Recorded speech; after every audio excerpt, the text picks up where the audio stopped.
हरे कृष्ण। श्रीमद् भागवतम दशम स्कंद 16वां अध्याय कालिया दमन। श्री कृष्ण बुक से श्रील प्रभुपाद जी के द्वारा। कालिया दमन। जब श्री कृष्ण जान गए कि यमुना का जल काला सर्प जा कालिया दूषित कर रहा है, तो उन्होंने उसके विरुद्ध कार्यवाही की और उसे यमुना छोड़कर अन्यत्र जाने के लिए बाध्य कर दिया। इस तरह यमुना जल शुद्ध हो गया। जब सुखदेव गोस्वामी यह कथा सुना रहे थे, तो महाराज परीक्षित को श्री कृष्ण की बाल लीलाओं के विषय में अधिक सुनने की जिज्ञासा हुई।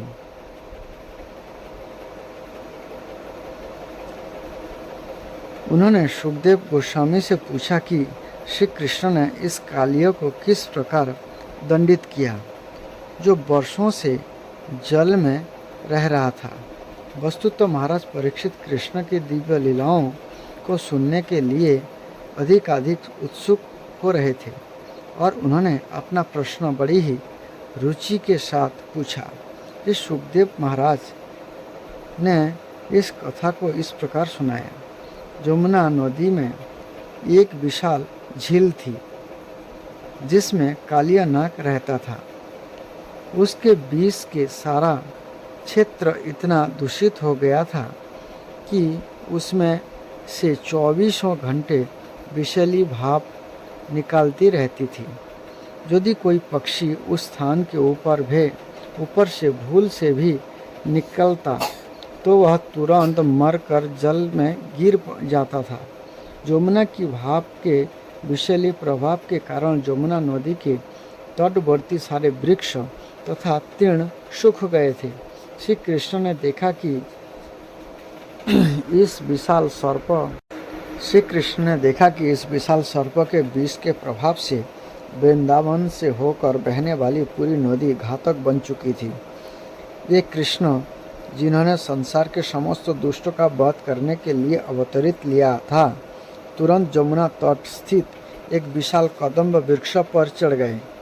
कदम्ब एक गोल पीले फूल वाला वृक्ष है, जो सामान्यतया वृंदावन क्षेत्र में ही दिखता है।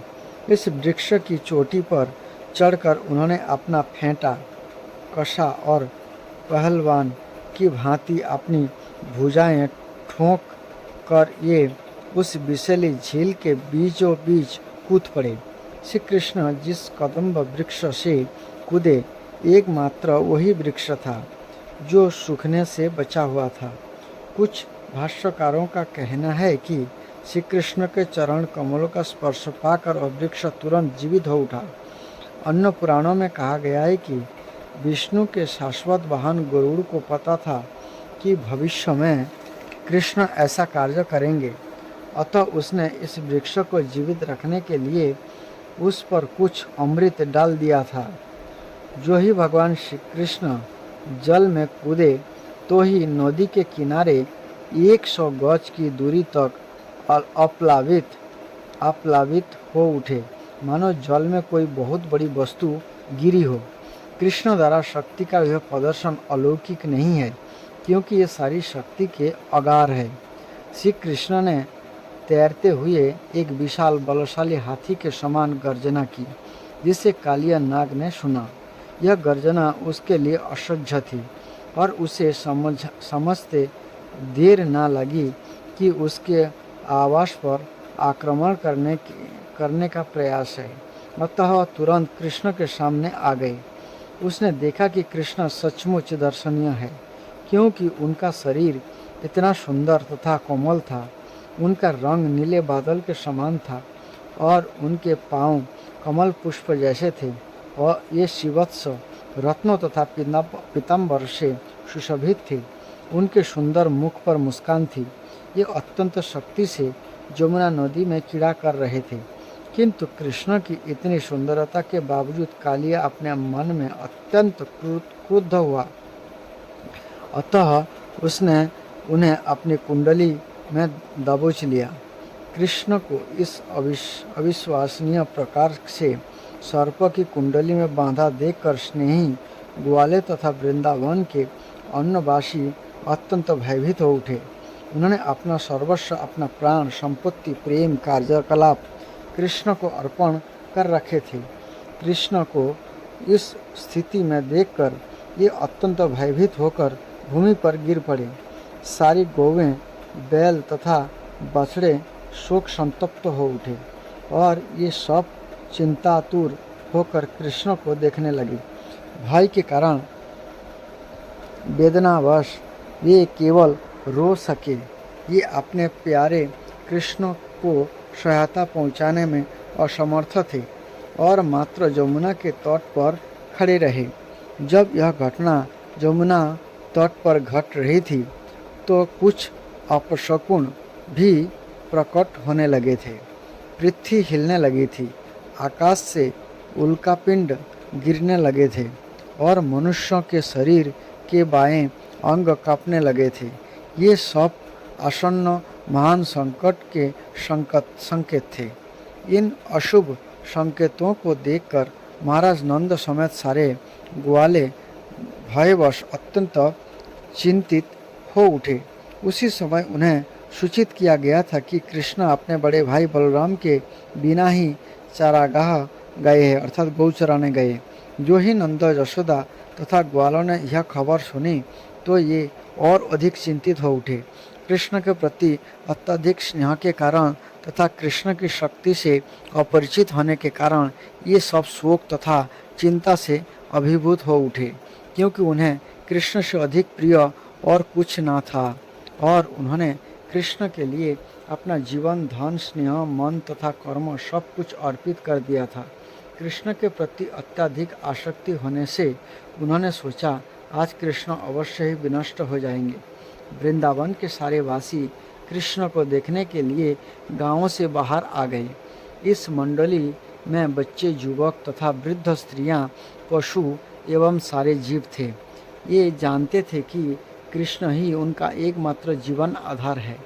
जब यह सब घटना घट रही थी तो समस्त ज्ञान के स्वामी बलराम खड़े खड़े हंस रहे थे। उन्हें पता था कि उनका छोटा भाई कृष्ण कितना शक्तिशाली है और जब कृष्ण एक सामान्य संसारी सर्प से लड़ रहे थे तो चिंता की कोई बात ना थी। इसलिए उन्होंने स्वयं इस चिंता में कोई भाग नहीं लिया। दूसरी ओर वृंदावन के सारे वासी जो विचलित होने के कारण कृष्ण के पदचिन्ह का अनुसरण करते हुए उन्हें ढूंढने लगे थे और इस तरह ढूंढते ढूंढते वह तेजी से यमुना तट की ओर आगे बढ़े। अंततः गत्ता, ध्वजा, बाण तथा शंख से अंकित पद चिन्ह का अनुसरण करते करते वृंदावनवासी नदी तट पर आ पहुँचे और देखा कि सारी गौवें तथा बालक कृष्ण की कालिया नाग की कुंडली में बांधा देखकर विलाप कर रहे थे। तब ये सब और भी अधिक शोकमग्न हो गए। यद्यपि उनके विलाप पर बलराम हंस रहे थे, किंतु सारे ब्रजवासी तो दुख के सागर में निमग्न थे, क्योंकि ये सोच रहे थे कि कृष्ण का अंत हो चुका है। यद्यपि वृंदावनवासी कृष्ण के विषय में अधिक नहीं जानते थे, किंतु कृष्ण के प्रति उनका प्रेम अतुलनीय था। जो ही उन्होंने देखा कि कृष्ण कालिया नाग की कुंडली में बांधे हैं और सारी गौवें तथा बालक विलाप कर रहे हैं, तो उन्हें कृष्ण की मैत्री, उनका हंसमुख चेहरा, उनके मीठे शब्द तथा अपने साथ उनके व्यवहार की बीते याद आने लगी। यह सब सोचते हुए तथा यह देखकर कि कृष्ण आप कालिया नाग के चंगुल में फंसे हैं, उन्हें तीनों लोक शून्य प्रतीत होने लगे। भगवान चैतन्य ने भी कहा है कि कृष्ण के बिना उन्हें तीनों लोक शून्य प्रतीत हो रहे थे। कृष्ण भावनामृत की वह चरम अवस्था है। वृंदावन के लगभग समस्त वासी कृष्ण के लिए सर्वाधिक प्यार रखते थे। जब माता यशोदा वहाँ आई तो ये यमुना नदी में घुसने लगी, किंतु जब लोगों ने उन्हें रोक दिया तो ये मूर्छित हो गई। अन्न संतप्त मित्रों के नेत्रों से अश्रुओं की झड़ी लगी थी, जो नदी की तरंगों जैसी उमड़ रही थी। किंतु ये सब माता यशोदा की को सचेत करने के लिए कृष्ण की दिव्य लीलाओं का जोर जोर से वर्णन करने लगे। फिर भी ये निश्चल बनी रही, मानो मृत हो, क्योंकि उनकी चेतना कृष्ण के मुख पर केंद्रित थी। नंद तथा अन्य सारे लोग, जिन्होंने कृष्ण पर अपने प्राण न्यौछावर कर रखे थे, यमुना जल में घुसने को संदिग्ध थे। किंतु बलराम ने उन सब को मना कर दिया, क्योंकि उन्हें ज्ञात था कि कृष्ण को किसी तरह का संकट नहीं है। 2 घंटे तक कृष्ण सामान्य शिशु की भांति कालिया की कुंडली में बांधे रहे। किंतु जब उन्हें देखा कि गोकुल के सारे वासी, उनके माता पिता, गोपियाँ, ग्वाले तथा गौएं सभी मृत प्राय है और आसन्न मृत्यु से उनकी कोई छुटकारा नहीं है, तो कृष्ण ने तुरंत अपने को मुक्त कर लिया। यह अपने शरीर का विस्तार करने लगे। अतः जब सर्पों ने उन्हें पकड़े रखने का चाहा, तो उसे काफ़ी जोर अच्छा खींचतान लगाना पड़ा, और जोर के कारण उसकी कुंडली शिथिल पड़ गई, और अब उसके पास भगवान श्री कृष्ण को छोड़ देने के अतिरिक्त और कोई चारा न रह गया। तब कालिया अत्यंत क्रुद्ध हुआ और उसने अपने विशाल फन फैला लिया। उसने अपने नथुनों से विषैली फुक्कार की। उसकी आंखें अग्नि के समान दहक उठी और उसके मुख से ज्वाला निकलने लगी। अब विशाल नाग कुछ काल तक शांत भाव से कृष्ण को देखता रहा, फिर अपनी दुधारी जीभ के होंठ चाटते हुए दोहरे फनों और विषैले नेत्र वाले उस नाग ने कृष्ण को देखा। कृष्ण तुरंत उस पर टूट पड़े, जिस प्रकार गरुड़ सर्प पर झपटता है। इस प्रकार हमला किए जाने पर कालिया ने कृष्ण को डसना चाहा, किंतु कृष्ण उसके चारों ओर घूमने लगे। कृष्ण तथा कालिया दोनों के चक्कर काटते रहने से सर्प धीरे धीरे थकने लगा और उसका बल घटने लगा। कृष्ण ने तुरंत सर्प के फनों को नीचे दबाया और झट से कूदकर उन पर चढ़ गए। भगवान के चरण कमल का स्पर्श से फनों की मणियों की किरणों से लाल रंग के दिख रहे थे। फिर नित्य जैसी संपूर्ण कलाओं के मूल अधीश्वर भगवान कृष्ण सर्प के फनों पर नाचने लगे, जो इधर उधर हिल रहे थे। यह देखकर स्वर्ग के निवासी उन पर पुष्प की वर्षा करने लगे, दुंदुभियाँ बजाने लगे और विविध प्रकार की बांसुरियाँ बजाकर गीत तथा स्तुतियाँ गाने लगे। इस प्रकार गंधर्व, सिद्ध तथा देवता आदि स्वर्ग के निवासी अत्यंत प्रसन्न हुए। जब कृष्ण कालियों के फनों पर नाच रहे थे, तो उसने अन्य फनों के द्वारा उन्हें नीचे गिराना चाहा। कालिया के लगभग 101 फन थे, किंतु कृष्ण ने सबों को अपने बस में कर रखा था। ये उन पर अपने चरण कमलों का प्रहार कर रहे थे, जो कालिया के लिए असह्य हो रहा था। धीरे धीरे कालिया के प्राण पर आ बनी। वह सभी प्रकार का मल वमन करने लगे और अपने फुफकार से अग्नि निकालने लगा। इस प्रकार अपने भीतर से विषैले पदार्थ निकाल कर कालिया पापमय स्थिति को प्राप्त हो गया। यह अत्यंत क्रोध से आत्मरक्षा के लिए संघर्ष करने लगा और भगवान को मारने के लिए उसने अपना एक फन उठाया, किंतु उन्होंने तुरंत उसे पकड़कर पाद प्रहार द्वारा बस में कर लिया और उस पर नाचने लगे। ऐसा लग रहा था मानो भगवान विष्णु की पूजा हो रही हो। सर्प के मुख से निकाल रहे विष पुष्पांजलि से प्रतीत हो रहे थे। फिर कालिया अपने मुख से विष के स्थान पर रक्त वमन करने लगा और बुरी तरह थक गया। उसका सारा शरीर भगवान के चरण पहाड़ों से जर्जर हो उठा। अनंत यह अपने मन में समझ गया कि कृष्ण श्री भगवान है, अतः यह उनकी शरण में आया। उसे अनुभव हुआ कि कृष्ण ही सबके स्वामी परमेश्वर है। तब सर्प पत्नियों ने देखा कि उनका पति भगवान के पाद प्रहार द्वारा वशीभूत किया जा चुका है और वह मरणशन्न है। भगवान के भारी बोझ को उठाने के कारण उनके जिनके उदर में सारा ब्रह्मांड समाया है, कालिया की पत्नियां ने जल्दी भगवान की पूजा करने को तैयारी की। इस जल्दी में उनके वस्त्र, केश तथा आभूषण अस्त व्यस्त हो गए। उन्होंने भी भगवान को आत्मसमर्पण कर दिया और उनकी प्रार्थना करनी शुरू कर दी।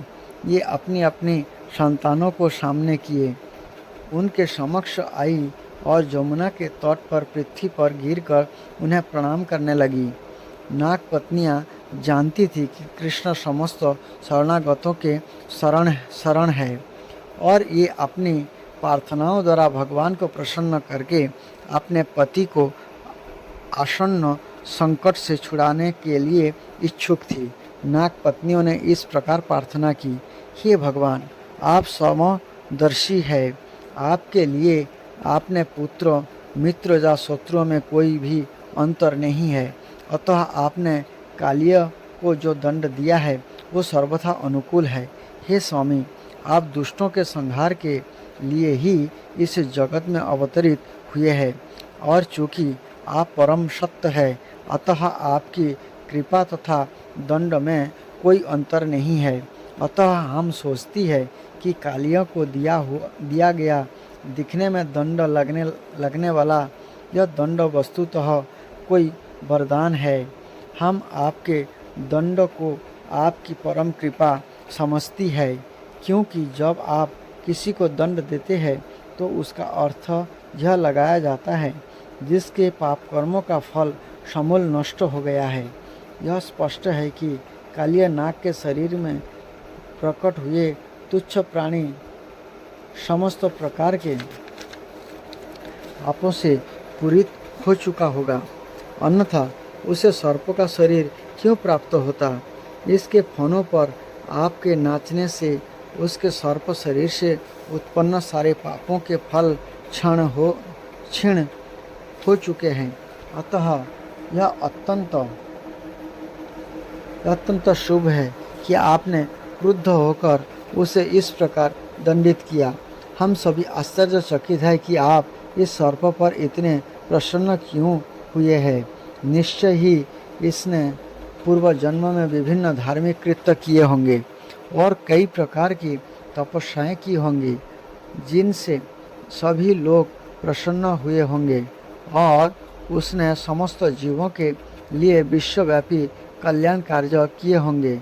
नाग पत्नियों से इसकी पुष्टि होती है कि जब तक कोई पूर्व जन्म में भक्ति द्वारा प्रकृति सुकृति नहीं करता, तब तक उसे कृष्ण का सान्निध्य प्राप्त नहीं होता।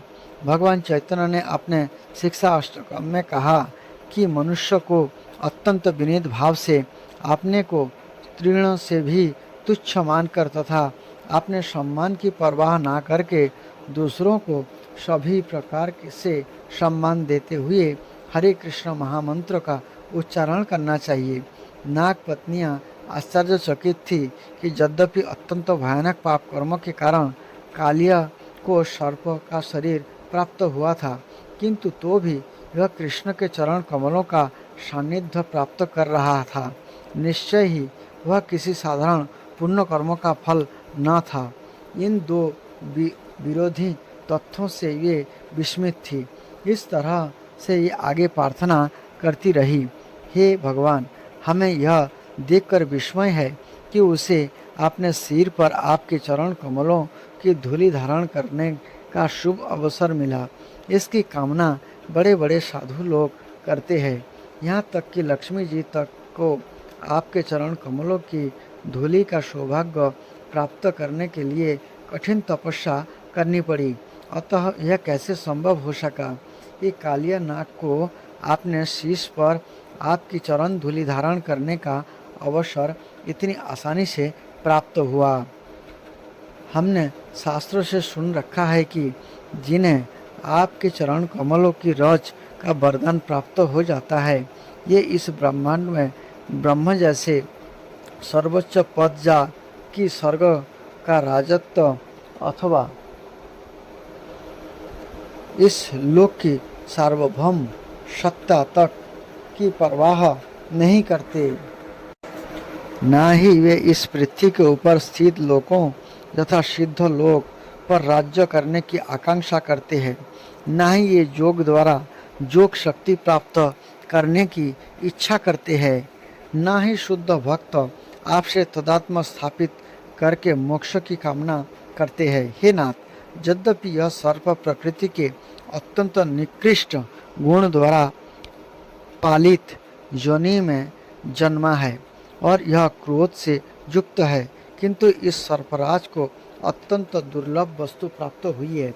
सारे जीव जो इस ब्रह्मांड में चक्कर लगा रहे हैं और विभिन्न योनियों को प्राप्त हो रहे हैं, केवल आपकी कृपा से ही सर्वश्रेष्ठ वर प्राप्त कर सकते हैं। इस चैतन्य चरितामृत में इसकी भी पुष्टि हुई है कि इस ब्रह्मांड में सारे जीव विविध योनियों में घूमते रहते हैं। ब्रह्मांडे भ्रमिते कौन भाग्यवान जीव, गुरु कृष्ण प्रसाद पाए भक्ति लता बीज। किंतु कृष्ण तथा गुरु की कृपा से उन्हें भक्ति का बीज प्राप्त हो सकता है और इस प्रकार उनकी मुक्ति का मार्ग प्रशस्त हो जाता है।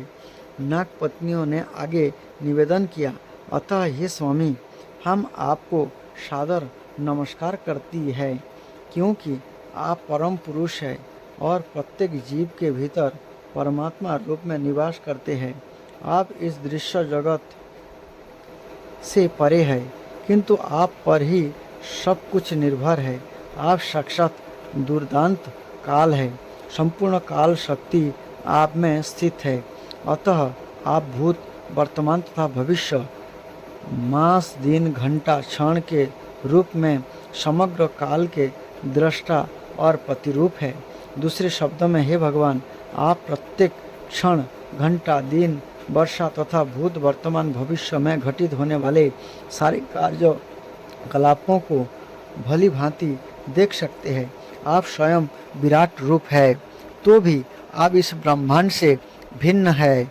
आप एक ही समय इस ब्रह्मांड से अभिन्न तथा भिन्न है। अतः हम आपको सादर नमस्कार करती है। आप साक्षात पूर्ण ब्रह्मांड है, फिर भी आप इसके सृष्टा है। आप ही इस समस्त ब्रह्मांड के अधीक्षक तथा पालक है और आप ही इसके आदि कारण भी है। यद्यपि आप अपने त्रिगुणात्मक अवतारों ब्रह्मा, विष्णु तथा महेश्वर के रूप में इस ब्रह्मांड में व्याप्त है, तथापि आप भौतिक सृष्टि से परे है। यद्यपि आप सभी प्रकार के जीवों, उनकी इंद्रियां, प्राण, मन तथा बुद्धि की उत्पत्ति के कारण है, किंतु आप अपनी अंतरंगा शक्ति द्वारा जाने जाते हैं। अतः हम आपको सादर नमस्कार करती है, क्योंकि आप अनंत सूक्ष्मतम से सूक्ष्मतर समस्त उत्पत्ति के केंद्र तथा सब कुछ जानने वाले हैं। विभिन्न श्रेणी के चिंतक आप तक पहुँचने का यत्न करते रहते हैं। आप ही समस्त दार्शनिक प्रयासों के चरम लक्ष्य है और वस्तुतः आप ही समस्त दर्शनों तथा विभिन्न सिद्धांतों द्वारा वर्णित है। हम आपको सादर प्रणाम करती है, क्योंकि आप समस्त शास्त्रों के तथा ज्ञान के स्रोत है। आप समस्त साक्ष्यों के मूल है और आप हम सबों को परम ज्ञान प्रदान करने वाले परम पुरुष है। आप समस्त इच्छाओं के कारण है और सभी प्रकार की संतुष्टि के कारण है। आप साक्षात वेद है, अतः हम आपको सादर नमस्कार करती है। हे भगवान, आप भगवान श्री कृष्ण है और परम भक्ता भी है, जो आप वास्तविक भाव रूप वसुदेव के पुत्र रूप में प्रकट हुए हैं। आप मन तथा बुद्धि के अधिष्ठाता, अनिरुद्ध तथा प्रद्युम्न है।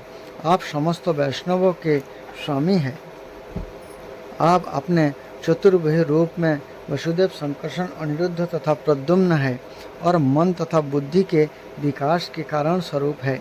आपके कार्यकलापों से ही सारे जीव या तो विस्मित से अविकृत हो जाते हैं या अपने असली स्वरूप को पहचान लेते हैं।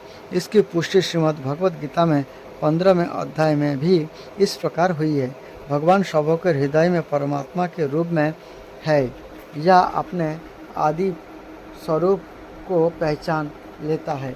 हम कुछ समझती है कि आप हमारे हृदय में हमारे सारे कार्यों के साक्षी रूप में स्थित है, किंतु आपकी उपस्थिति की अनुभूति कर पाना अत्यंत कठिन है।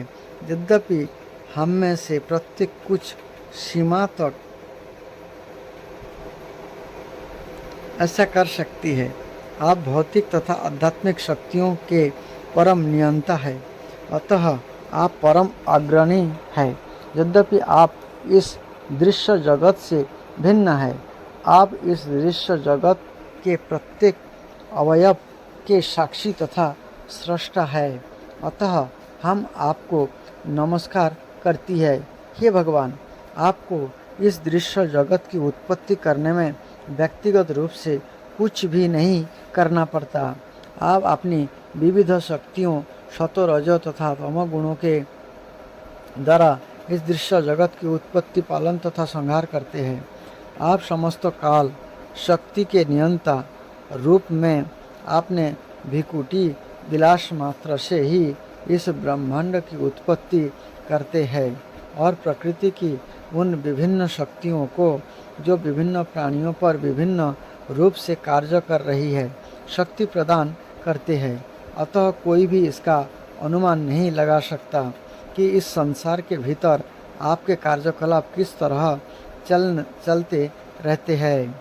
हे प्रभु, यद्यपि आपने उत्पत्ति, पालन तथा संहार के लिए ब्रह्मा, विष्णु तथा शिव इन 3 प्रमुख देवों के रूप में अपना विस्तार किया है, किंतु भगवान विष्णु के रूप में आपका अवतार प्राणियों के वरदान के लिए है। अतः जो लोग शांत है और परम शांति के इच्छुक है, इनके लिए आपके विष्णु रूप शांत अवतार की पूजा की संस्तुति की जाती है। हे भगवान, हम आपके समक्ष प्रार्थना कर रही है। आप यह जान सकते हैं कि वह बेचारा सर्प अपना प्राण त्यागने वाला है। आप जानते हैं कि हम स्त्रियों के लिए हमारा पति ही सर्वस्व है, अतः हमारी प्रार्थना है कि आप हमारे पति कालिया नाग को क्षमा कर दें, क्योंकि यदि यह सर्प मर जाता है तो हम सब घोर संकट में पड़ जाएंगी। आप हम पर कृपा करें और इस परम पापी को समाधान करें। हे प्रभु, प्रत्येक जीव आपकी संतान है और आप हर एक का पालन करते हैं। यह सर्प भी आपकी संतान है, अतः आप इसे क्षमा करें। भले ही इसने आपकी शक्ति को जाने बिना आपके प्रति अपराध किया है, हमारी प्रार्थना है कि इसे इस बार क्षमा करें। हे प्रभु, हम आपको अपनी प्रेममयी सेवाएं अर्पित कर रही है, क्योंकि हम सभी आपकी नित्य सेविकाएं हैं। आप हमें जो भी आदेश देंगे हम उसका पालन करेंगे। यदि कोई आपके आदेश का पालन करे तो यह आपकी सारी निराशा से मुक्त हो सकता है। नाग पत्नियों द्वारा प्रार्थना किए जाने पर भगवान कृष्ण ने कालिया को अपने पास से मुक्त कर दिया।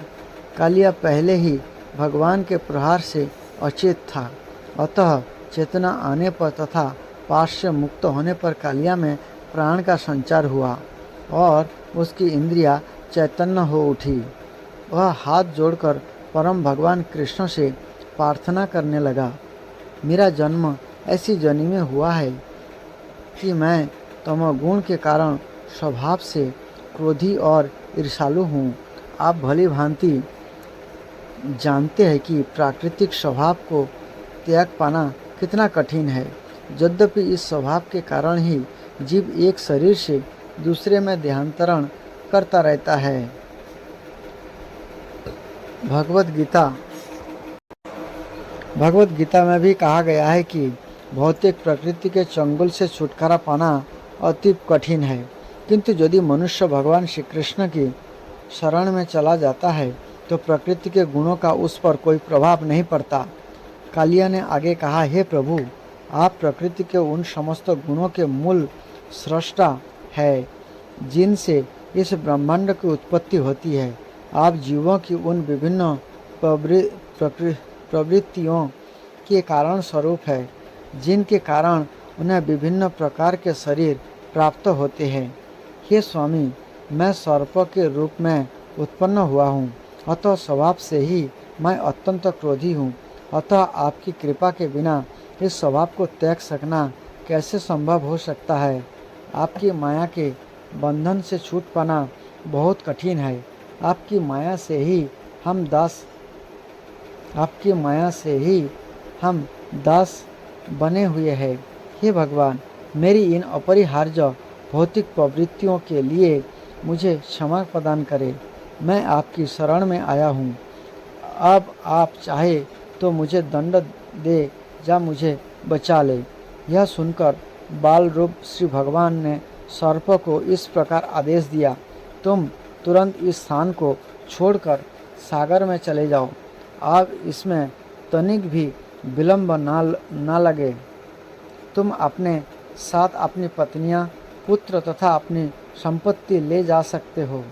अब तुम यमुना के जल को दूषित ना करना, जिससे इससे निर्मल जल को निर्बाध होकर हमारी गौएं तथा ग्वालवाल पी सके।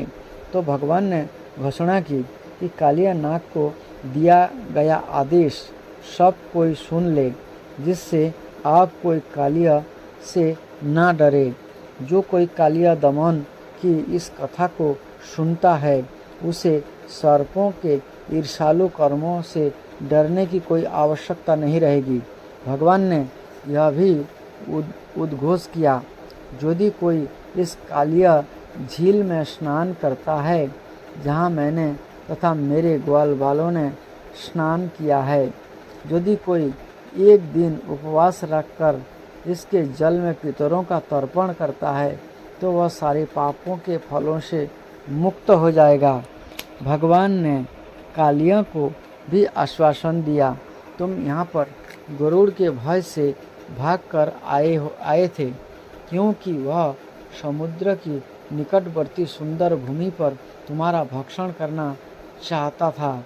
अब तुम्हारे सिर पर मेरे चरण कमलों के चिन्ह देखकर गरुड़ तुमसे कोई शत्रुता नहीं करेगा। भगवान कालिया तथा उसकी पत्नियों पर प्रसन्न हुए।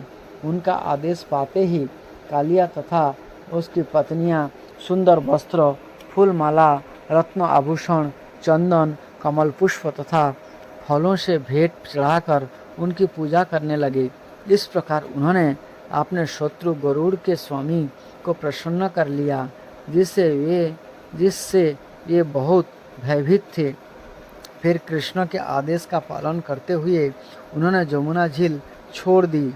इस प्रकार लीला पुरुषोत्तम भगवान श्री कृष्ण के अंतर्गत कालिया दमन नामक 16वें अध्याय का भक्ति वेदांत तात्पर्य पूर्ण हुआ।